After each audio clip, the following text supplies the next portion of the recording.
Hello, Marcus here, and welcome to the show. So I'm really excited for you to hear more about Ryan Leaf's incredible story. And especially for those of you who, like me, have failed epically in the past. Because listen, Ryan's story really proves that no matter who we are or what mistakes we've made, we should really celebrate our failures. And I guess not just celebrate them, but leverage them and see our failures like the assets that they are. I don't think I've ever done this, but I really actually want to dedicate this show to all of you out there who lost your shorts back in 2007, 2008. That was a really tough time, and I 100% celebrate you and your epic failure. And most of all, I really hope that you're proud of however far you've come these last 10 years. And listen, if you haven't yet, I also hope that you're taking life by the gosh darn throat. Okay, on to our show. So anyone can quit their day jobs, start a business, and call themselves an entrepreneur. But the big question is, how do you find, launch, and run a business that leverages your existing skills and talents so that you can reach your financial goals and live life on your own terms? That is the big question, and this podcast will give you the answer.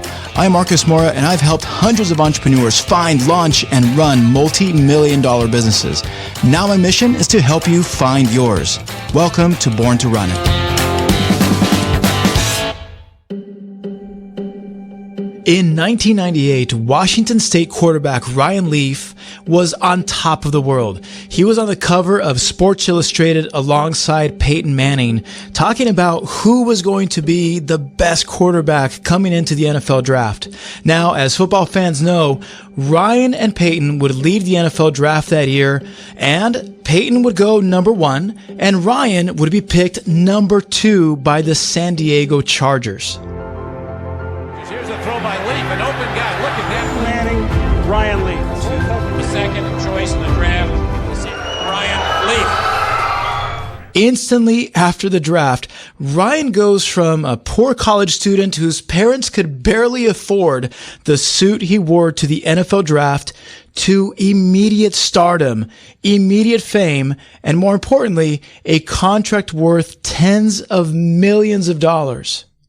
Now, in his first preseason game, Ryan faces off against his childhood idol, Steve Young, and the 49ers. And it's a game that Ryan would never forget. Imagine the first game he played against is against Super Bowl champion Steve Young, you know. Yeah. He was also a client of my agent's, so we had similar ties, and I remember. Did you talk to him before the game? Did you have a relationship with him? We had practices during the week against them. Okay. Sometimes you practice against other teams in the preseason. So, of course, we didn't spend too much time with it, but of course we know each other. When Lee was soliciting me as a client, he had all his big name clients call me. So Steve Young, Troy Aikman, Drew Bledsoe. You should work with Lee. Yeah.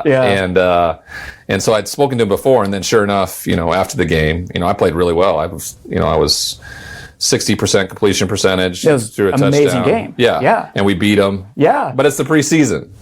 The preseason is meaningless. I didn't realize it at the time. But I guarantee you that felt incredible, no, it felt great. Right? I have this wonderful picture of him and me post game, and him just kind of like a big brother, kind of smashing down the top of my shoulder pads, and this huge grin on my face. He was proud of you. Yeah, and it was a huge grin on my face, and I felt accomplished and where I need. I mean, there's some real moments during my NFL career where I am literally that 6-year-old boy meeting their heroes in a ton of stuff, right? When I was supposed to be their peers, competing against them, and that's a slippery slope to navigate when you're trying to be their peer, Dan Marino I was playing against, John Elway, all these guys I grew up admiring, watching Steve Young, Troy Aikman, all this stuff, and now I was competing against them and supposed to beat them, right? Yeah.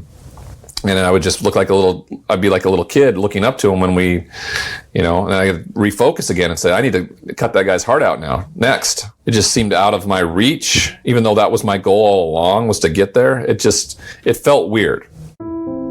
That sense of being an imposter, of not belonging, stays with Ryan, and he starts to struggle, and his play becomes erratic.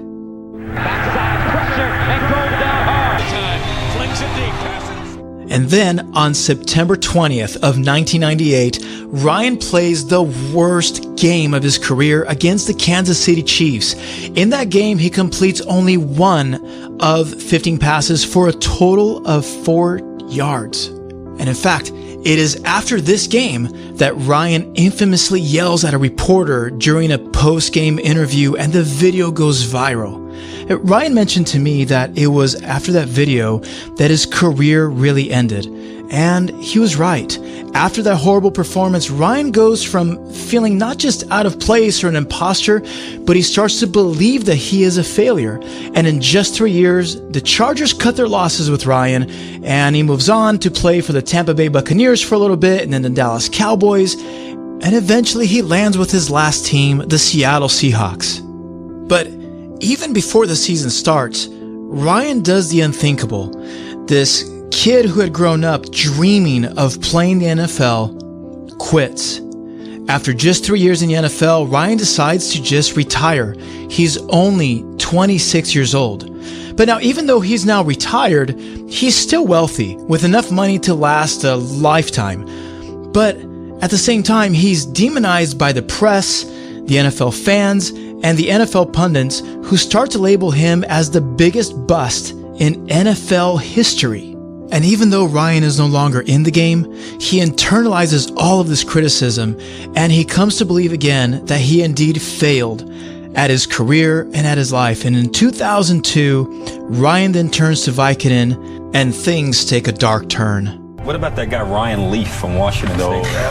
Wow. Got to be right. Troubled former quarterback Ryan Leaf has been arrested. Leaf was accused of burglary and drug activity.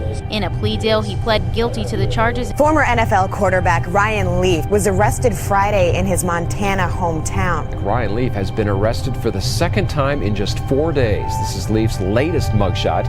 I'm both humiliated and embarrassed with the situation, not only for myself, especially for my family. Quarterback Ryan Leaf was sentenced to 10 years of probation. The strange story of Ryan Leaf has taken another turn with a plea deal by customs agents. His career was the epitome of a bust. Ryan Leaf has been arrested. Leaf was indicted in May in Canyon, Texas. On June 19th of 2012, Ryan is sentenced to 7 years of jail time for felony burglary and criminal possession of a dangerous drug.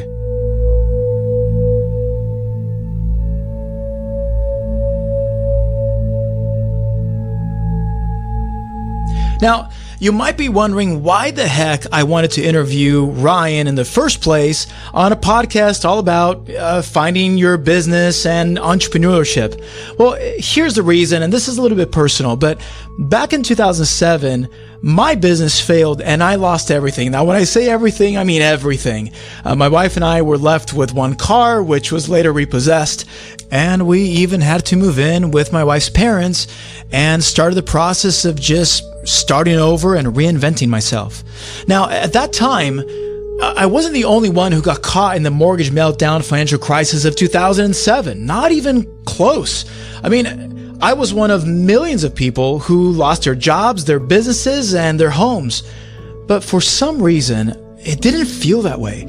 Regardless of the financial carnage all around me, I somehow just couldn't shake the feeling that it wasn't just my business that failed, but that I was a failure. And the embarrassing part looking back today is that it took me a ridiculous amount of time to shake that feeling. I spent way too long moping around and thinking that there was something wrong with me. And for a while, I really did believe that there was.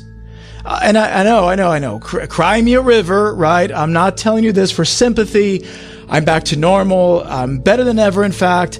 And I'm actually super thankful for that huge failure in my life back then.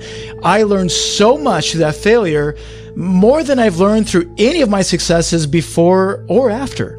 But I know that for some of you listening to this, you may not be back to normal after you took a misstep, got fired, or failed miserably at building a company like I did.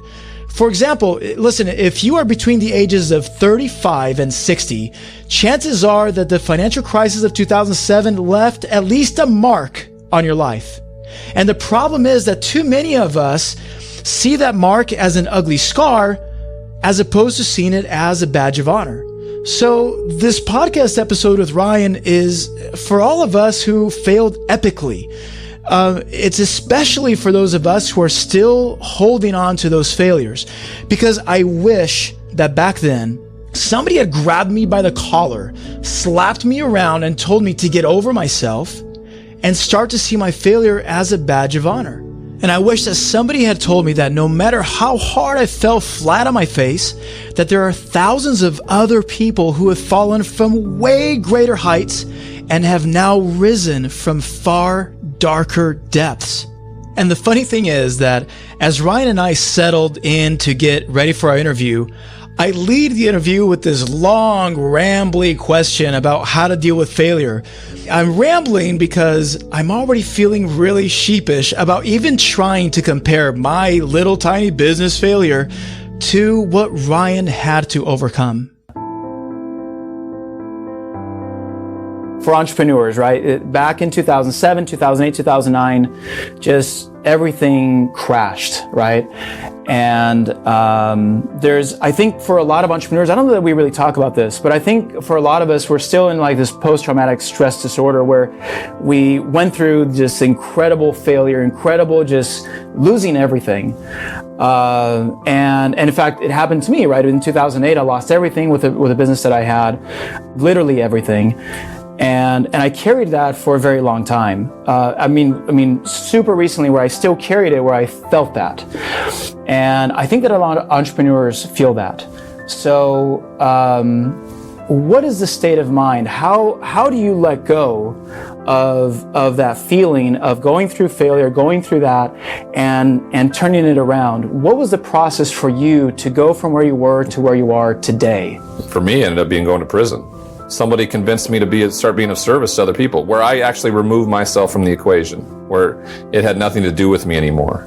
And it's still an ongoing process, right? I still have to be faced with it constantly of what people consider me being a failure at what I chose to do with my profession. I was viewing myself as this utter failure, and I believed what everybody had to say about it. And that drug me down until I ultimately got up and dusted myself off and made these changes by making different choices in my life. And so that for me was huge. And it can weigh people down forever. It can take you into a depression that you cannot get out of unless you're willing to ask for help and really take an honest look about what this is all about. This is your pride. This is a you issue. This isn't anybody else issue, right? Yeah. No one's spending time at night thinking about you and you losing your business. That's right. In 2008. Yeah. No one was sitting at home thinking about how Payton Manning was a better pick than I was in the NFL draft. Nobody cared anymore. No. Yeah. Yeah, except for people that just have nothing to do but write anonymous messages on poster or on message boards or talking heads on TV, which is their job. That's their job. That's their job to do it. Their job isn't to influence me to try to make a positive change in my life. That's not their job. Yeah. And I think for a lot of entrepreneurs, that's what they do, right? Is they come up with their own reality, right? Where you're not even thinking straight anymore. And you carry that for years and years and years. So what is your advice to somebody who went through that and they just can't seem to do it and they're still hanging on to that past failure or past misstep? Well, you surround yourself with people who pull you out of it, right? You surround yourself with people who are accountability partners, right? Mm-hmm. Your moping around needs to be shown a mirror of how what you look like in this process, right? Right. Poor me, stop playing the victim. Victim stance is the word I like to use that people sit in. Like, you control what you can control. That's it. Yeah. Life isn't fair. It's how you deal with it that matters. That's entirely the case. It's how you deal with it. You can't control what somebody says, does, mistreats you, anything. You can't control any of that stuff. All you can control is how you deal with it, and whether that's in a positive or healthy way or a negative and toxic one. That's your choice. Right. In a world that takes so much power away from you and choice, you have the simplest version of it, right? No matter what happens. Anything can be thrown at you, but you have a fork in the road to go a positive and healthy way or a negative and toxic one, and that's your choice. You talk about in your story that somebody that was very influential for you was your cellmate. Can you talk a little bit about that relationship? Yeah, he was, ended up being a guardian angel of sorts for me. He was an Afghan Iraqi war veteran. He'd done something a lot of people have done, and that's drive drunk. He happened to kill somebody that night, and he'd been in there since he was 23. He was, I think, 31 at the time, so 8 years he'd been in there, and I watched him try to better himself all the time. He'd made amends for what he'd done. He was doing what I just said to you. He was controlling what he could control. Right. And he'd had enough of my, attitude one day, and he just simply said I had my head buried in the sand and that I didn't understand the value that I had, not only for the men in there, but for when I got out. Was it a gradual conversation, or was it really like there was a day where he set you down and said, Ryan, really, that was an actual conversation? Yeah, he was pissed. He was pissed at, like a lot of people probably are at me for what they would consider having it all. Even in a prison atmosphere, he still viewed me as somebody who had a lot of value. And you couldn't see it at all. And I couldn't see it at all. And, he suggested we go down and help prisoners who didn't know how to read learn how to read. And I don't know why I went. I wasn't necessarily willing, but I didn't object. I went. I had no idea what was about to transpire and moving forward for me, and what it ultimately came to be for me. So that's why I essentially kind of call him a guardian angel, because I don't know where I would be. I definitely wouldn't have asked for parole.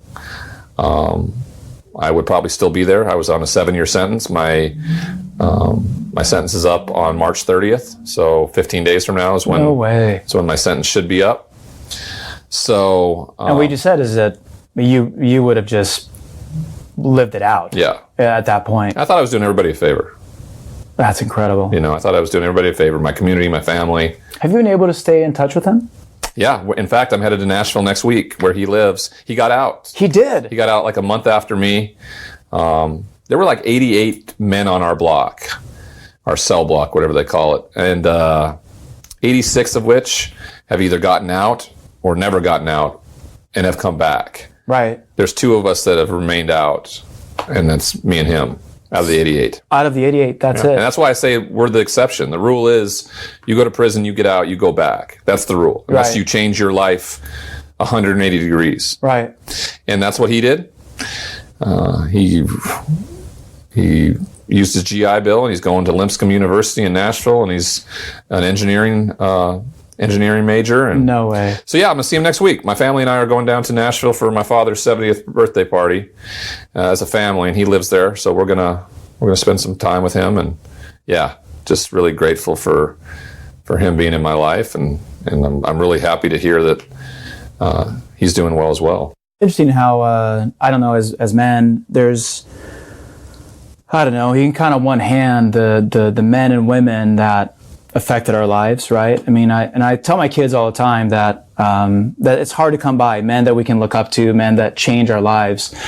But you always talked about, spoke to our franchisees, you always talked about your dad as somebody that was that man to you, right? He was always an amazing inspiration to you. Yeah, he always has been. But I think for most children, your father is, unless, of course, there's some traumatic experience that goes along with why that wouldn't be the case, right? So I think that's always the case. But I also think it may have been detrimental at times for me, because I was always worried about making him proud. I didn't realize that he was proud. Right? He didn't need a son to be a famous football player. He just needed a son to be at peace and content with his life. Yeah. Right? And have an understanding of how to treat people and do the right thing. But even when you were playing, did you still feel like you needed to that you were not impressing Dad at that point still? No, I never thought I was never impressing him. I always thought that's where I was. That was your goal. Striving is to make him proud. There wasn't ever a time that he wasn't proud of me. Yeah. But I still was like striving to, it was, I loved football. I wasn't doing it for him, but I loved that post-game hug from him and knowing that I had, he was that important of a person in my life. Ryan credits his cellmate with saving his life, and he credits teaching prisoners how to read as the turning point in his life. And he also credits Ellen DeGeneres with keeping him alive while he served his time. See, while in prison, Ryan would watch the Ellen show on his little tiny TV every day, and the TV was at the foot of his bed. And after Ryan got released, he actually gets to meet Ellen. We were at the Super Bowl a few months earlier, like a month earlier, and I had mentioned to a friend of mine who was a reporter that I used to watch Ellen's show while in prison. And especially at times of need for me, when I was in the need of humanity to feel something, because you try to turn everything off in there and not feel anything. And he interviewed me, and apparently one of her producers got a hold of it. And before I knew it, I was called to be on her show. And what a wonderful experience to meet somebody who had such a impactful at an impactful time in your life that helped transition me, and it was great to meet her, and her reach is unbelievable. She surprised us and donated money to our foundation. That's right. And then we started receiving calls from all over the world, not just the U.S., but all over the world, Australia, New Zealand, all those places, people who were donating and people who were reaching out asking for help. So it was, she did an unbelievable act of service herself that day. And the donations were to your foundation. You want to talk a little about the foundation? Yeah, it's the Focused Intensity Foundation. It was started back before I even went to prison. Cool thing about this story is that while I was in prison, my father kept it afloat. He knew that his son at some point was going to be healthy enough to do good for others, and he kept it afloat. He kept paying the IRS fees, everything in line, the compliance. So you started this foundation before going to prison? Yeah. Really? Yeah, and because it's what I wanted to do, because I was sober at the time.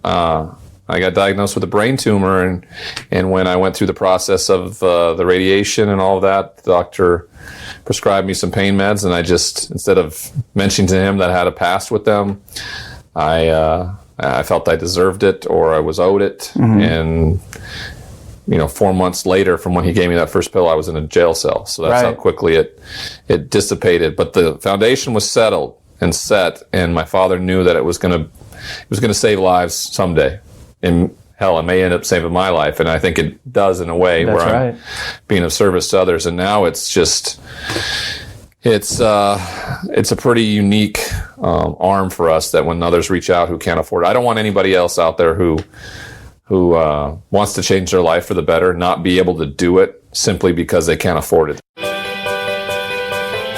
If you haven't, go and watch Ryan's interview on Ellen on YouTube. We'll search for Ryan Leaf and Ellen, and it'll pop up on YouTube. It's a really cool clip and really touching. Now, the foundation that Ryan talks about is the Focused Intensity Foundation, and it's a nonprofit that Ryan created with his father to help cover the costs for people who truly want to overcome their addictions. You can learn more about the cause at focusedintensity.org. Again, that's focusedintensity.org. And Ryan has continued to find ways to serve. He shares his incredible turnaround story with thousands of addicts and at-risk youth throughout the country. Since our interview, Ryan continues to speak all over the country. He's also been able to host the Rich Eisen Show, and he has his own show on SiriusXM. He's also a frequent contributor and sportscaster on ESPN and the Pac-12 network. But what Ryan is really excited about right now, and I am really excited about it too, is his new docuseries currently in production called Busts. The show will feature Ryan interviewing some of sport's biggest blunders. And if you'd like to learn more about Ryan or find out when his show comes out, you can follow Ryan on Instagram and Twitter at Ryan D. Leaf. Again, that's Ryan D, as in David, Leaf. And thank you so much for listening to our show. You can subscribe to our show anywhere you get your podcasts, and while you're there, please leave us a review. It's your reviews that will help us reach more people who might be searching for their callings and allow us to document and tell more stories of amazing entrepreneurs. If you want to send us a tweet, it's at Born to Run It. You can also follow us on Facebook, Instagram, and LinkedIn. Just search for our show, Born to Run It. And if you enjoyed this or any of our episodes, I promise we won't be mad at you for sharing our show on social media using the hashtag Born to Run It. Our show is edited by the wonderful Deanna Mejia. I'm Marcos Mora, and you've been listening to Born to Run It.